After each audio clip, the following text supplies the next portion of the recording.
In 1990, the title of the world's richest person belonged to a name most people outside Japan had never heard. Yoshiaki Tsutsumi, an heir to the Seibu Railway Empire, who built his fortune on real estate during Japan's soaring economic bubble.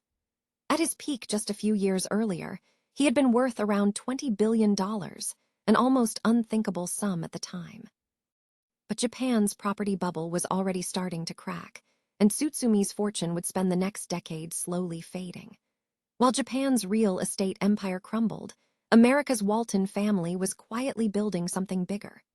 Sam Walton's Walmart had grown from a single Arkansas storefront into a national retail giant, and by the early 1990s, the family's collective wealth had pushed them toward the top of the world's rich list.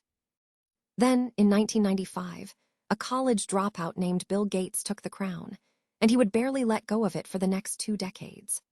Microsoft's software was running on nearly every computer on the planet, and Gates's fortune exploded alongside it, from under $13 billion in 1995 to an almost unbelievable $90 billion by 1999, at the peak of the dot-com boom. The dot-com crash that followed knocked billions off nearly every tech fortune on the planet, Gates included, but he held onto the top spot through most of the 2000s. Then, in 2008, as the global financial crisis tore through the markets, an investor named Warren Buffett briefly took the lead. Buffett had not built a tech empire or a retail chain.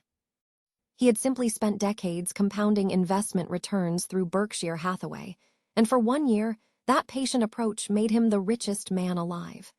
Gates reclaimed his spot soon after, but the next disruption came from an unexpected direction: Mexico. Carlos Slim had spent decades quietly buying up telecommunications companies across Latin America, and by 2010, his conglomerate had made him the world's richest person, a title he would hold for several years, peaking at around $74 billion. Gates came back once more in the mid-2010s, but by 2017, the story of global wealth had shifted decisively toward one company: Amazon.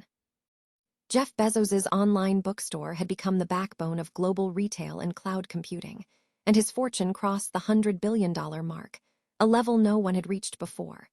Bezos would hold the top spot for years, even as a costly divorce settlement in 2019 reshaped his balance sheet. The 2020s brought something entirely new, a rivalry playing out in real time between 3 very different fortunes. Elon Musk, who had spent years building Tesla and SpaceX while most of Wall Street doubted him, briefly overtook Bezos in January 2021 as Tesla's stock price soared to unimaginable heights. Bernard Arnault, the Frenchman behind the LVMH luxury empire, pushed his way to the top as global demand for designer handbags and champagne surged. For a few remarkable years, an e-commerce founder, a luxury goods baron, and an electric car maker traded the title back and forth almost every few months. By 2026, though, the race was no longer close. Musk's combined stakes in Tesla and SpaceX had grown so large that his fortune blew past $800 billion, more than 3 times the size of his nearest rival, a scale of individual wealth the world had simply never witnessed before. From a Japanese real estate baron in 1990, to a Kansas-turned global retail giant, to software, to telecom, to luxury goods, to rockets and electric cars in 2026, the story of the world's richest person is really the story of which industry happened to be reshaping the global economy at any given moment.